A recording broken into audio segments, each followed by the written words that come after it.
Hello and welcome to the Made Fit Show. I am your host, Dr. Lauren Fitz. I am not with my other co-host, Melissa's not a doctor, but she's kind of like a doctor, Melissa Maid. But today I have a dear friend, a colleague, and someone that I truly look up to in the business world, Amy Stuttle. How are you doing today, Amy?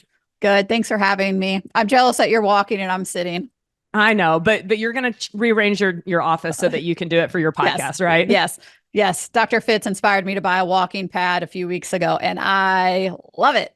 It's a game changer. The only thing is my Oura ring is having a hard time picking up that I'm walking because I'm at such a slow pace. So I think I have to be at like 1.8 for it to pick up, and because I like my stats to be accurate.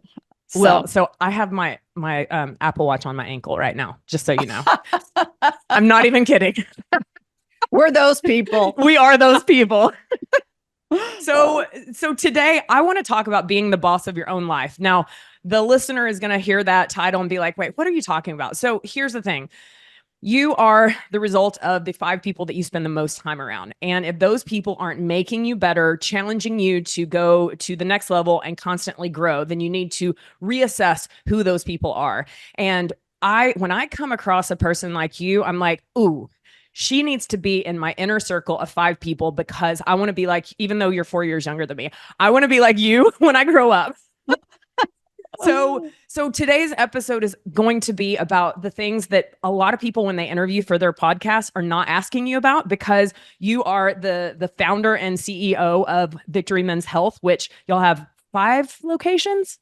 Yeah, so we have 4 men's health clinics, opening a 5th, and then I'm a consulting partner for the women's health clinic, Embody Her Health, and then we have Victory RX, our telehealth portion of the business, and then I have the podcast, Women Want Strong Men. So when most people interview you, they want to talk all about hormones, and we will talk a little bit about that. But actually, I really want to just dive deep and use this time so that I can learn from you, because you have figured out how to be a successful boss in every aspect of your life. So your career, your personal life, your own fitness. I mean, you look great for being a 40-year-old businesswoman who, I can't even imagine. You're a mom, a wife, a business owner, and you've figured out how to be a boss in every aspect of your life. So first of all, can you of course, I know this story, but I want my audience that doesn't know your story. Can you tell the story how you ended up becoming the founder of Victory Men's Health? Because you're a female. So I'm sure people are going to be like, wait, what? Can you tell that story? Yeah, people were very judgy about that, I feel like, at first. I feel like it's either I've gotten used to it because I've been doing this for 9 years now, or people have gotten over the fact that I'm a female running a men's health clinic. But I guess it was about 10 years ago, my husband took an over-the-counter supplement that was from a local supplement store here in the St. Louis area that gave him liver failure. And it was a testosterone boosting, lean out, get more energy type supplement. And he took the supplement for only 45 days. And I mean, he was so sick. He looked like his skin tone was the color of a banana. His eyes were super yellow, super jaundiced. And so when he went to the hepatologist, he instantly knew that it was supplement-induced hepatitis. And we were in shock that he had supplement-induced hepatitis. And the doctor's like, I see this all the time. I'm like, what do you mean you see this all the time? He's like, yeah, I see this all the time. Now, it's a big teaching hospital, so they get people from all over the country. But he's like, yeah, on a weekly basis, I see supplement-induced hepatitis. A lot of times from Tylenol, but a big chunk of them are also these over-the-counter supplements. So it just got me like thinking, like, how can this be? Like, how can even kids, teenagers go into these supplement stores and buy these supplements? So the FDA has their hand in everything, but they don't regulate supplements. So like my mind's kind of like working in that form. And my husband's an educated consumer. He was running. And he's a former professional athlete, right? No, not he was a former police officer. Oh, I thought he was a professional athlete. No, Why did I think that? No, he's just a big guy. So no, so he's a former police officer, and he was running a medical company and an executive at a medical company. So he should have been an educated consumer. Like you would think, like out of all the people going in, that should recognize, like, I shouldn't take the supplement. It would be somebody like that. But no. So it got me thinking, like, how does an educated consumer pick up supplements like this? How can teenagers pick up supplements like this? So that's kind of going in the back of my mind. And he made a full recovery. Okay. It took months and he lost a lot of weight, but the liver is a very powerful organ and it can regenerate itself. So he ended up making a full recovery. But then not long after this happened, I go to a leadership conference. It's called Leaders and Legends in Las Vegas. And Tony La Russa, who was the former manager of the St. Louis Cardinals, host this event. And it's a very small event, I would say under 100 people. And he has leaders, meaning like business leaders or people of high caliber military, SEAL teams, that type of stuff. Right. Speak. And then he has legends, which are a lot of the professional athletes that are Hall of Fame, et cetera, et cetera. So I had the opportunity to hear Howard Schultz, who was the CEO of Starbucks, and Walter Robb, who was the CEO of Whole Foods at the time, speak. And then because of our mutual friend, Tony, I also had the opportunity to do a private dinner with them. And it's like, I instantly knew, like at that moment, like I was like, I'm an entrepreneur. Like I'm meant to be an entrepreneur. I was in medical sales at the time. I was like, I can do this. Like Howard Schultz's story is so inspiring. I mean, he came from a trailer park in the Bronx and built Starbucks. And it's just an incredible story. And he's got a few podcasts out, and there's a really good episode with him on, the podcast called Acquire. And it's a long episode. It's like 3.5 hours. Usually Acquire only does podcast like just about the company. They've never had the founder on there. So it's a phenomenal podcast if you like want to learn more about Howard Schultz. Anyway, so after that meeting, I knew like this is what I want to do. So it was on that flight home from Las Vegas that I wrote up my concept for the business. And I took it home to my husband. I was like, what do you think about me opening this? And I had opened a gym too. It was open at the time, a Pilates and a bar studio. And it took me a long time to convince him to let me open that. But and he was older than me. So I needed him signing off on the bank documents as absolutely on the personal guarantee. So it took me a long time to get him to want to do the Pilates and bar studio. But when I brought this men's health concept to him, he was like, yes, that is, I can get behind that. That is a great idea. So like, I like instantly ran out. I was like, I was looking for a space, and the space that we started in, which is the space that I'm in right now, recording this podcast, the owner of this building approached me about opening a second location for my Pilates studio. And I was like, no, I'm not going to open a second location at this time. And then I called him back. I was like, hey, I'm not going to do that Pilates studio, but what do you think? Could I put a men's health clinic in your building? He's like, yeah. And so we were off to the races after that. And so that was what year? That was 2016. Okay. Now fast forward to 8 years down the road, and little old me, who opened my business at the end of 2020, who has recently gotten introduced to WorldLink Medical and all of the resources because I'm doing all things BHRT. I start binge listening to these business roundtables that are done for everyone who is a WorldLink provider, a member, on Fridays. And I see your beautiful face, and you are literally on that call almost every single week. And you're not benefiting from anything. If anything, It's costing you time, because time is your most valuable asset. And you're not earning any money from helping other people like myself. And you were just on there on every single video recording that I saw, just giving so much valuable information for new business owners like myself that is crucial. So fast forward, or rewind back to 8 years ago. I know that you were trying to get someone like you to help. Yes. And the guy was on The Bachelor? On The Bachelor. That's how freaking desperate I was. Because if you look back 8 years ago, like podcasts weren't near as big. No. I had no idea about WorldLink Medical. Well, they didn't even have a business roundtable back then. Right. Right. I could not. I was desperate for help. But yeah, I was contacting the guy, Evan, I think, or Ethan on The Bachelor, because it said like ED specialist under his name. and I had realized that he owned a few ED clinics. And so I was desperately reaching out to him to help. And I actually got him to respond to one, but then I couldn't get him to pursue follow-up. So, I was just full steam ahead. But, to the WorldLink comment, I think think my viewpoint on that is like, I feel like I have something to learn from everybody, right? True. I mean, like True. you're an anesthesiologist, so let's not forget that. So Thank you. going into those business roundtables, why I might have more like tenure in the business, I do go into it thinking like, what can I learn? I'm part of a small women's entrepreneur group in the St. Louis area, and I learned stuff from people that own hair salons. I learned stuff from people that own orthodontic offices. So I just love the opportunity to learn and make myself better. And share what you've learned with other people, yes. because you don't have that. You have a growth mindset instead of a everyone's out to get me mindset. So, oh yeah, for sure. Yeah. I do believe that you should give more than you take. Cause if you are just a taker, the universe knows that. And so they will only give you it will only give you as much as like you're willing to receive. I fully believe in that. So I always try to make a point to give just as much as I take.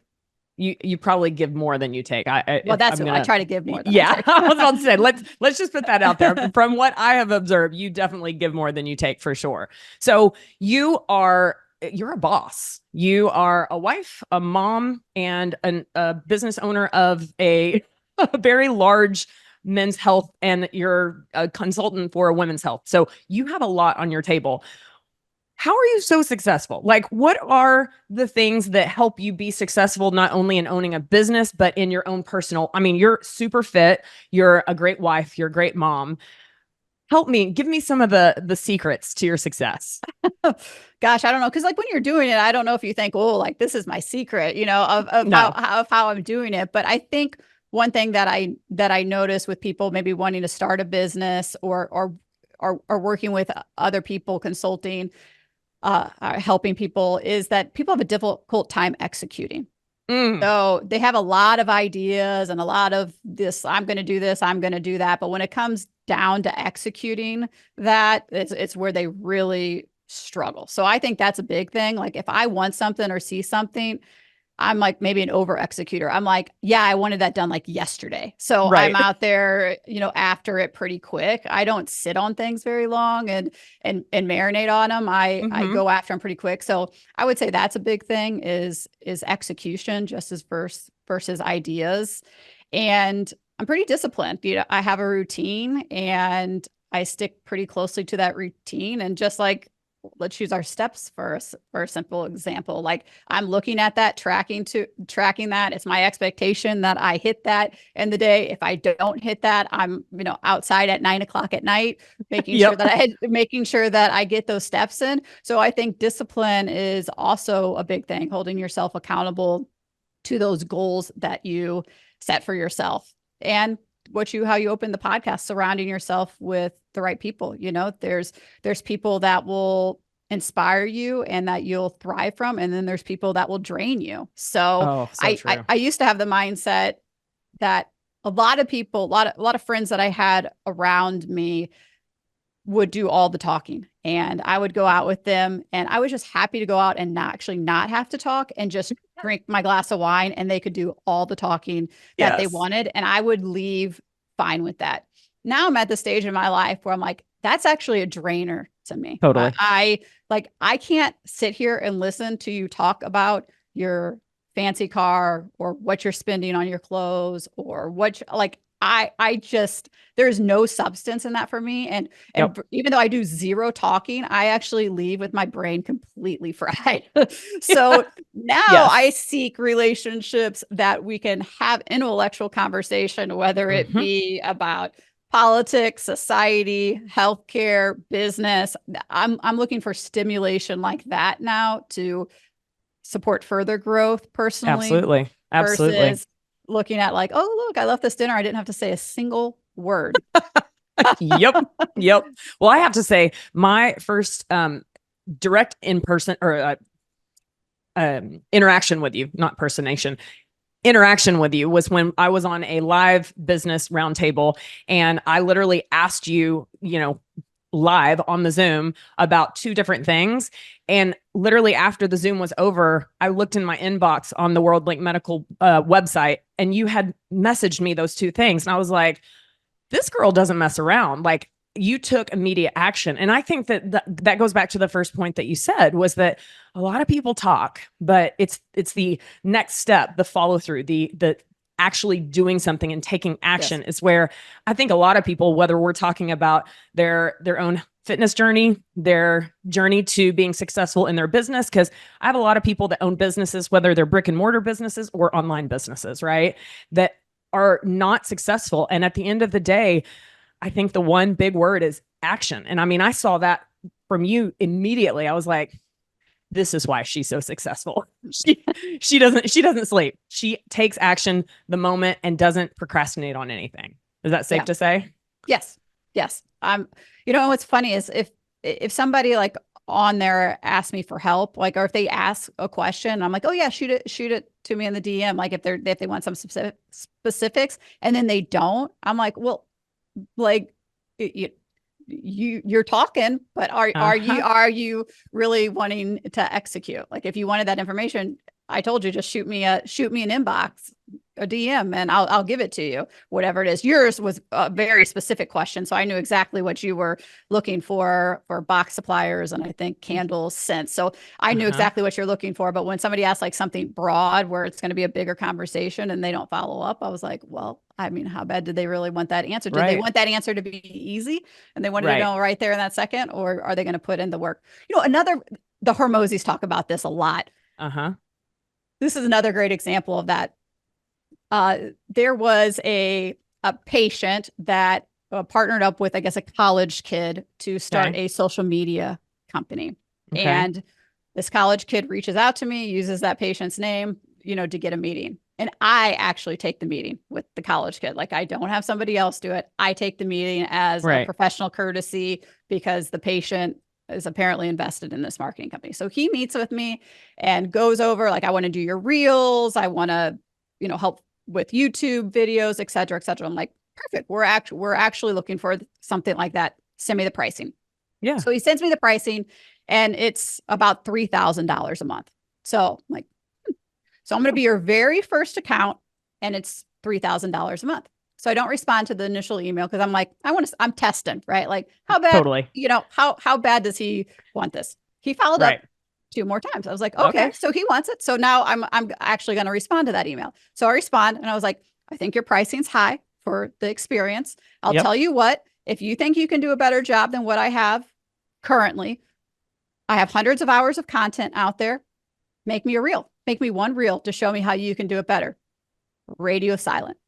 Man. Radio silent. A reel is what, 30 to 60 seconds. I have hundreds of hours of content on the internet, just as you do. Yes. If somebody wanted that, they could easily take that content and create it into something of their own and show me why they're better. And that's 100% that, like the Hormozis make. Like, how bad do you really want this? Yeah. Yeah. Like, I'm sure you're thinking of the one story that Layla talks about where there's someone who literally wanted to be her personal designer of her wearing. And she literally came up with like 100 different outfits for 100 different occasions. Like that is action that shows like, okay, you not only want this job, but you are going to outwork every single other person that wants this job. But we don't see that too often nowadays, do we? No. And I didn't ask him to send me 6 months worth of free reels. I said one.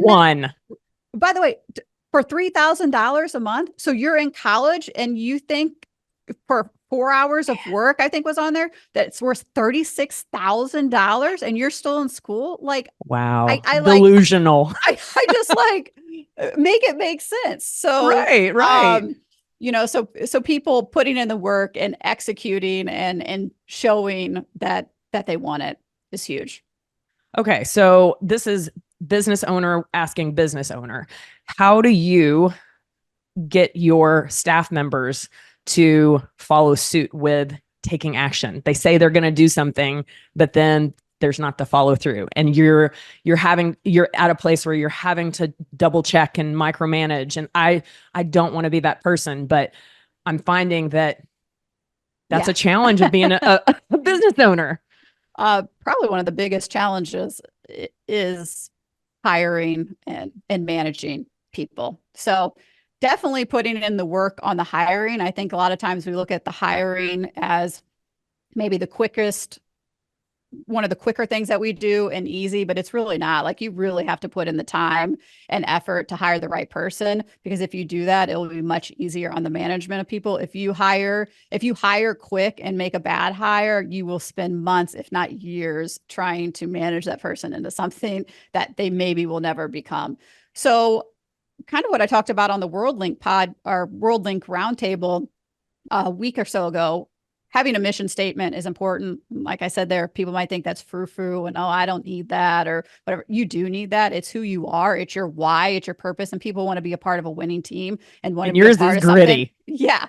And then I have standards that my people that are part of our team, characteristics I want them to have. And it stands for grit. So I want somebody with a growth mindset. I want somebody that's receptive. I want somebody with integrity. And I want somebody that's tenaciously competitive. And so through those pillars of standards or characteristics that I look for in people, I have a couple bullet points under each one of those that we review with the candidates at the time that we're hiring them.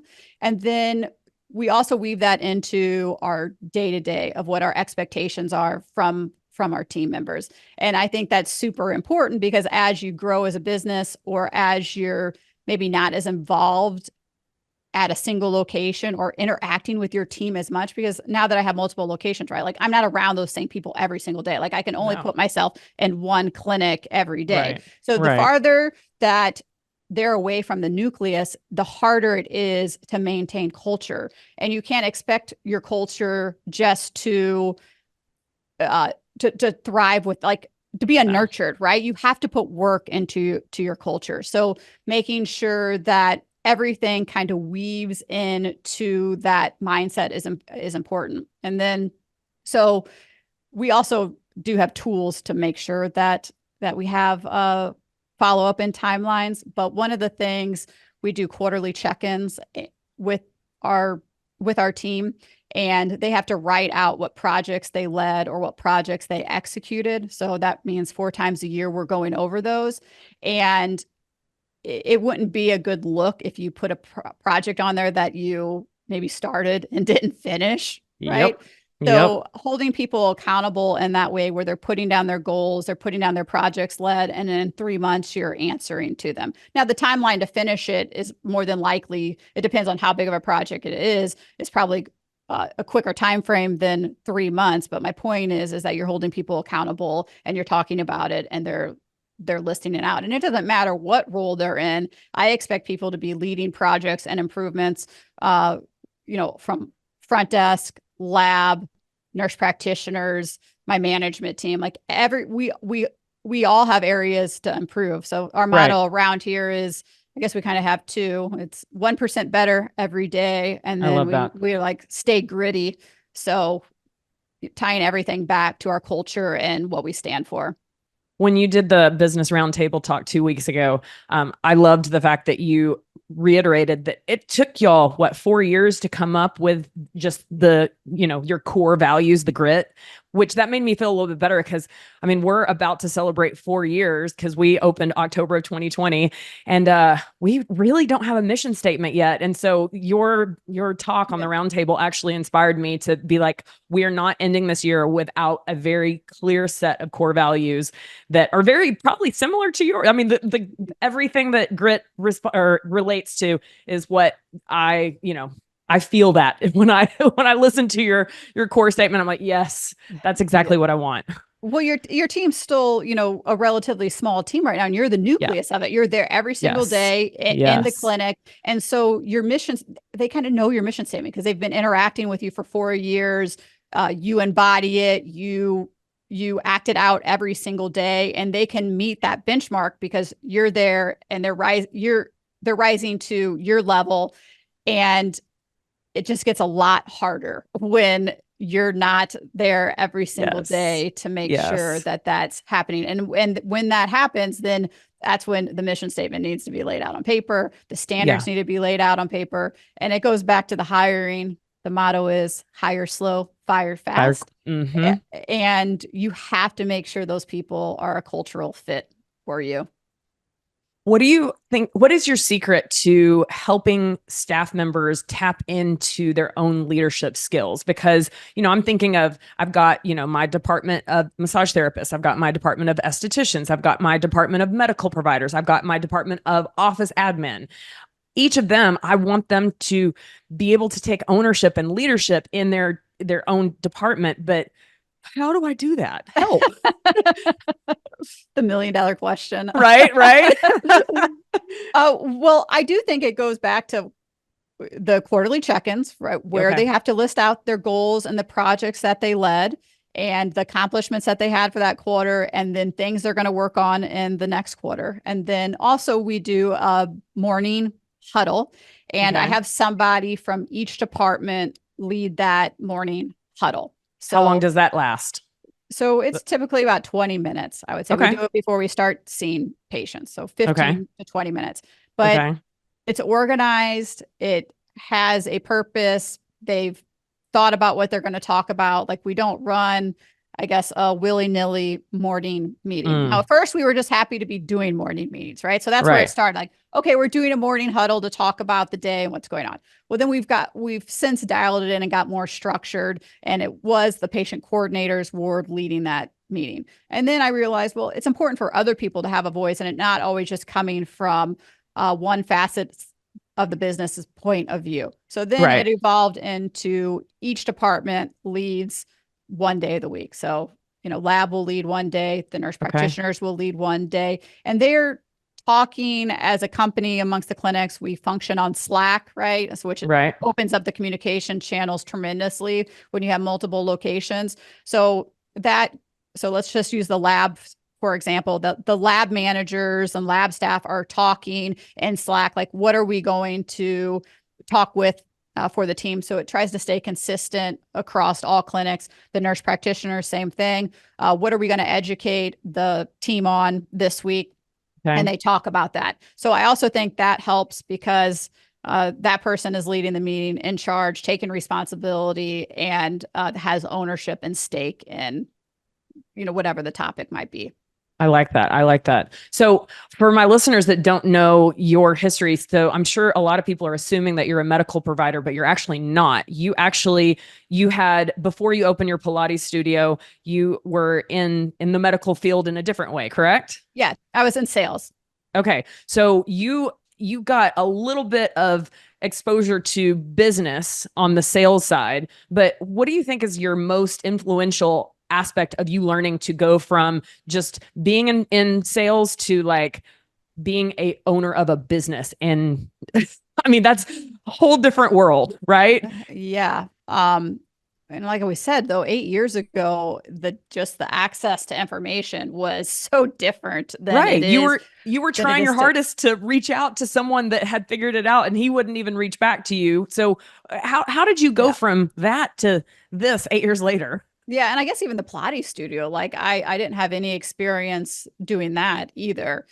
But, I think it's just kind of your will and want to learn, your grit, Grit. You beat me to it. I was literally about to say that. Yeah. And the leadership conference that I talked to you about earlier in Las Vegas has played a major part in my life. Cool. I mean, it's just so motivating and inspiring. I mean, I just can't even tell you the amount of people that I've met and interacted with through that. And through that, I end up reading their books, or, I follow them on the stock market, or, you realize that you can follow big companies, quarterly updates, or, what they're reporting to the market. So HIMSS, and for example, is a big telehealth company that does hormones. Like I'll tune in to their shareholder updates, because I just you can learn. There's like all these different places that you can learn. But now, same as you, I think I listen to a lot of Alex and Layla Hormozi stuff. Definitely. They put out a lot of good content. I listen to that Acquired podcast. Those are big episodes. I listen to some selective Joe Rogan podcast. Definitely. There's some Bedros Keuilian podcast that I listen to. There's the guy that started ClickFunnels. I can't think. I think his name's Rick. Oh, He has a podcast that I listen to on marketing. So now I'm just always listening to podcasts. I listen to uh, Hala Tala. She does a business podcast, and she's a high level LinkedIn influencer. I took her master class to learn about LinkedIn, because that was one platform I was like so curious about. I'm like, I like hated LinkedIn. And so I'm like, okay, I'm still there. I haven't learned it yet. So I'm going to have to tap into her. Yeah. So if I hate it, I'm like, I should probably learn about it, because I have some confirmation bias here. Totally. And what's interesting about the LinkedIn, I'm using it right now. I haven't fully implemented what I learned from her yet, just because of some time restraints that I have, that I'm working on our business, some business stuff first before I focus more heavily on that. But just building the network around me to make better hires. So I'm searching for nurse practitioners, physicians, PAs, in just the search query for people, first, second, third connections, and I'm adding them to my network. So now, as I'm starting to push out stuff about our business or that we're hiring, to get people to proactively reach out to me, and they're starting to see stuff about our culture, grit, where we advertise, who our endorsers are, a little bit more about me. Here's a podcast episode that I did. And so to get people, get you in front of people, people don't know about you. I think people want to think ego, and people are like, oh no, people know, but no, people do not know about you. No. So it's like, you've got to be in front of them. So right now, that's where I'm really focusing my energy on LinkedIn, is building a healthcare network around me where I can draw better talent, because it's just so important to bring in the right talent to your team. So that's one LinkedIn strategy that I'm using. But another LinkedIn strategy that I wasn't aware of is they downgrade you for sharing content. So you don't ever want to share content on. No way. LinkedIn. Yes. They have very few, when I say few, like a couple thousand original content creators, and they value those. So they move to the top. So you should never share a LinkedIn, someone else's content. Yeah, on LinkedIn. Interesting. Where Instagram and Facebook views that differently, but LinkedIn downgrades you for that. So I thought that was an interesting tidbit. So can I ask you, out of the 8 years that you've been doing this, what is the top mistake that you made as a business owner? Yeah, that's a good question, because I made a lot of them along the way. I'm sure. I've made too many to count. I can cut down on people's mistakes now. So it ended up working out for me. But I don't know how many people it would work out for if this was a situation, and it can be stressful. So I would probably say underfunding your business is a big mistake. Okay. So I was underfunded. I started this business with very little capital. And when you start a business with very little capital, it can sometimes force the business owner to make the wrong decisions, because you're functioning out of fear. Now, fear is scarcity mindset. Yeah, fear is a motivator for me. It is. So it is. Me too. I liked that. I kind of thrive there, but I would not recommend that in a world nope. to most people. That is not exciting to operate from a place of fear. So I would say that was a big mistake that I made. And because of that, maybe took me a little bit longer to get moving, because I have marketing decisions I had to make. I didn't spend as much money on marketing as maybe that I would have to get the momentum shift.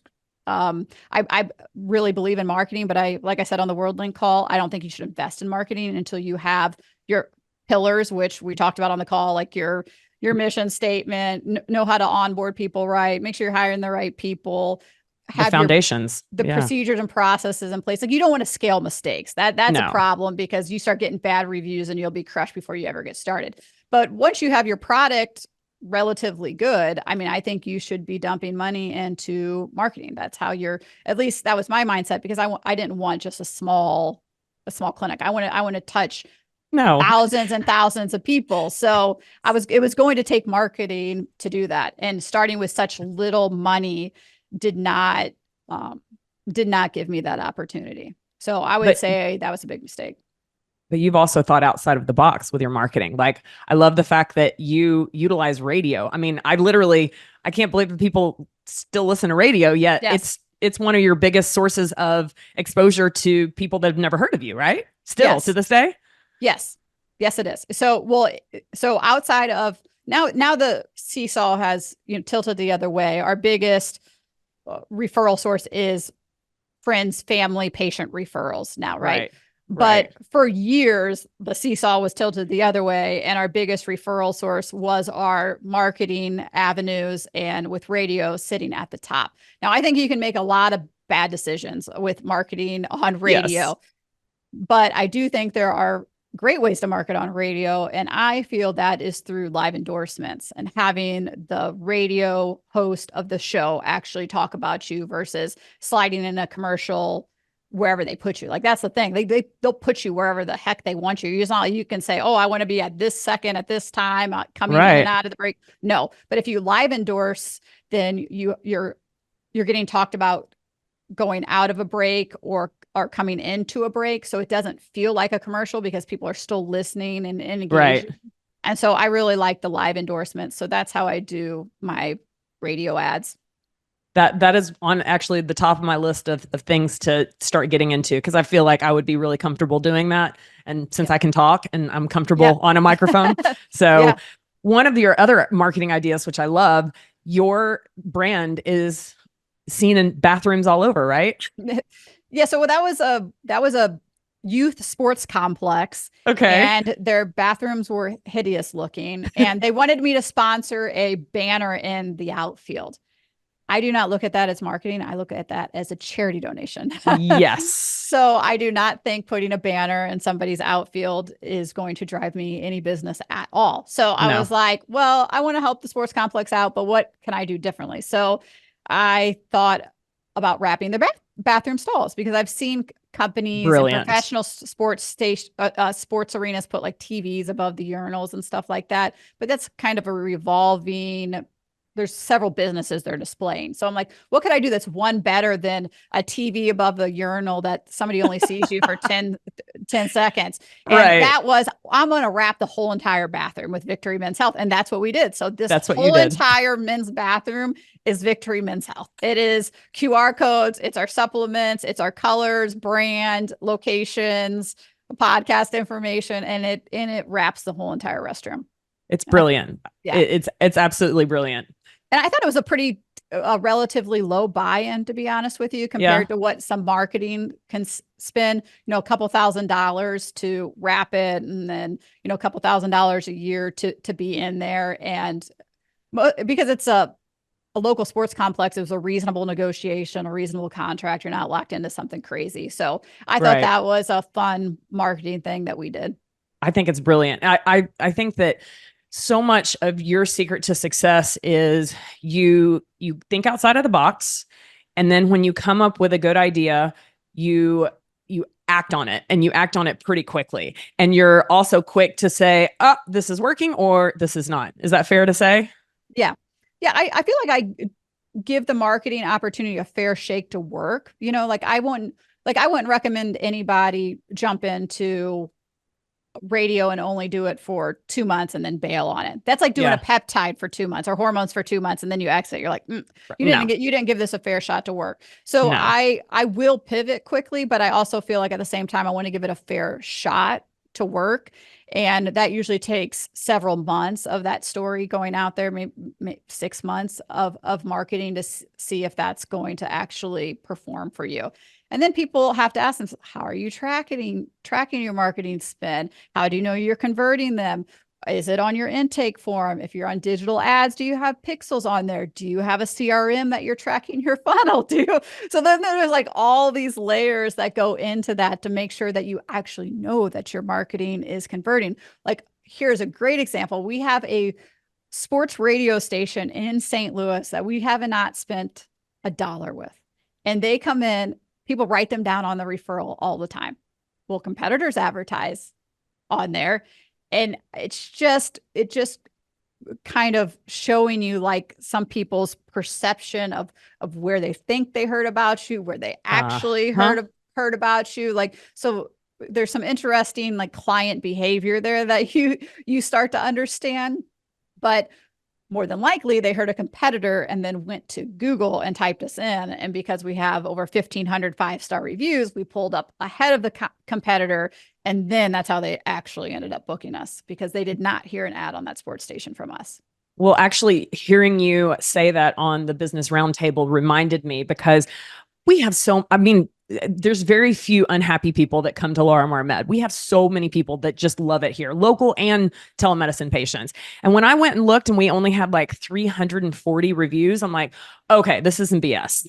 Okay, well, that's actually good. I mean, it's a lot of reviews. Girl, look at some of it. Come on. I literally listened to a talk with one of these guys telling me about all his raving fans, and I looked it up and there was like 3 reviews on the page, So, I mean, 300 and something is a lot.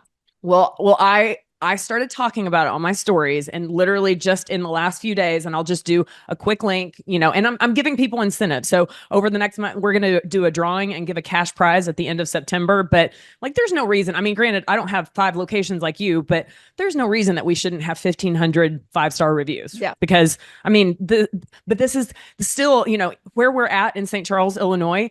We're in the historic district, but it's still a hidden gem, and I don't want to be a hidden gem.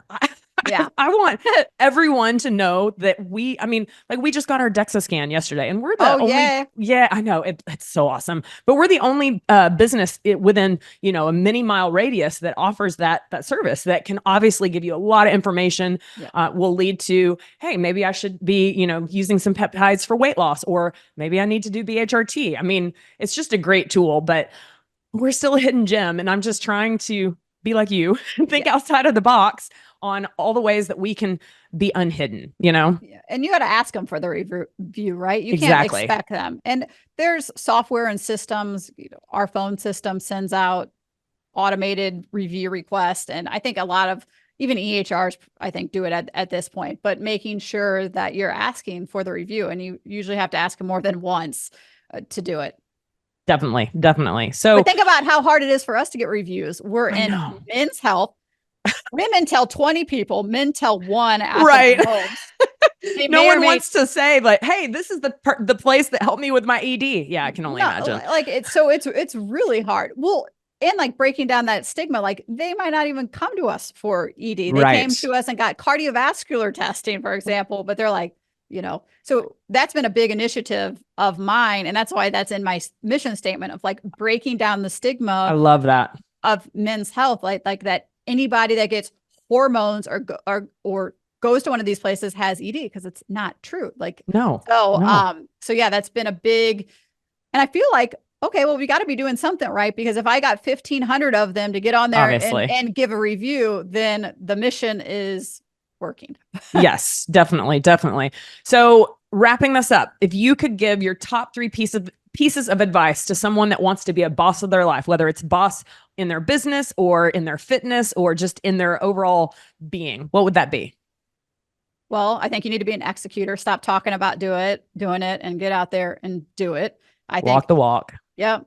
Discipline, holding yourself accountable. You set the bar for yourself. Nobody else does. So you either rise to your own occasion, or nobody's,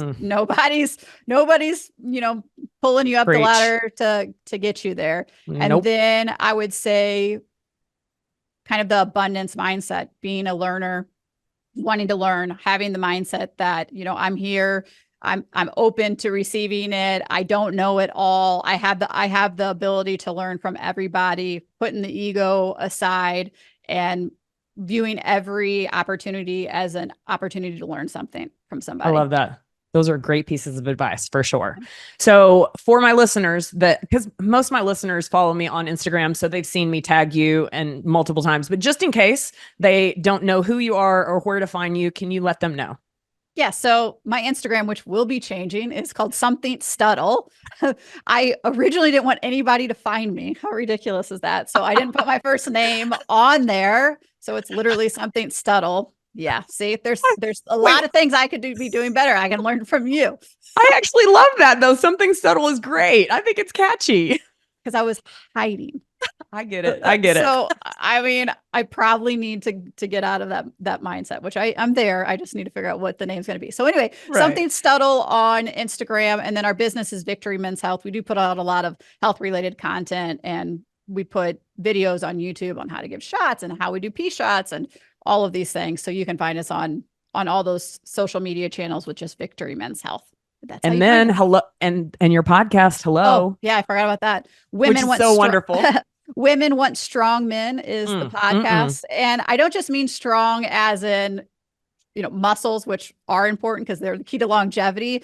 But I also mean, if my husband wasn't strong, he would not be able to handle me. Like if I did not have a strong man that could handle my independence and my drive and my assertiveness, like I would not be where I'm at. So when I say strong, I mean kind of all of those attributes is what I think men should be. So that way women can also be elevated. So I'm currently looking for that strong man. I'm just saying. Yes, we're going to find you one. We are going to find you one. So Amy, thank you so much. I adore you. I'm actually going to get to see you in 3 weeks, right?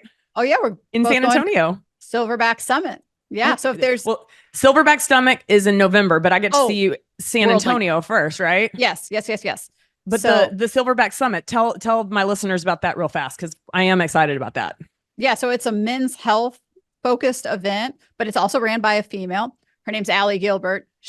Her Instagram is the queen of men's health. I was like, okay, stole my title. Yeah. I love it. Whenever I first met her. But anyway, there's a lot of trainers, a lot of physicians, a lot of business influencers that go there, and it's in Arizona. It's a great networking event.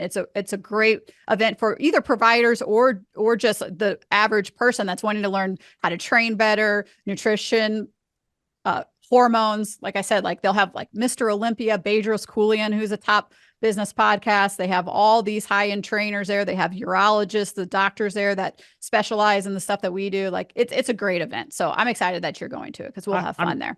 I literally texted you earlier this week and I'm like, should I go? And all I needed to hear was yes. I'm like, all right, because I trust you. And yeah, so I'm excited about that. And I get to see you twice. So I'm excited about that too. Awesome. Well, Amy, thank you so much. I appreciate you. And to the listener, I know that this was helpful and useful to you. So if you could do me a favor, go follow her online on her podcast, go follow Victory Men's Health, and then share this and tag some people that you think would benefit from hearing this podcast. So for the rest of the audience, thank you guys for taking your time to listen to this Made Fits episode. Remember, you get one life. You don't get a dress rehearsal. So go make sure that you create the best life to live. Thanks, Amy. Thank you. Wow, we've reached the end. But before we leave you, we'd love to hear from you. After all, it's not every day that someone reaches out and asks for your opinion. And to us, your opinion does matter. Now, the content in this episode is not intended to be a substitute for professional medical advice, diagnosis, or treatment. Always seek the advice of your physician or other qualified health provider with any questions you may have regarding a medical condition. Share this episode with anyone you think needs to hear this message. And please remember to do your part of the bargain by rating, reviewing, and subscribing wherever you listen to the Made Fits show. We are Melissa and Dr. Fitz. And until next time, thank you for your time, support, and action you take in your own health journey. You get one life. Let's live it abundantly together.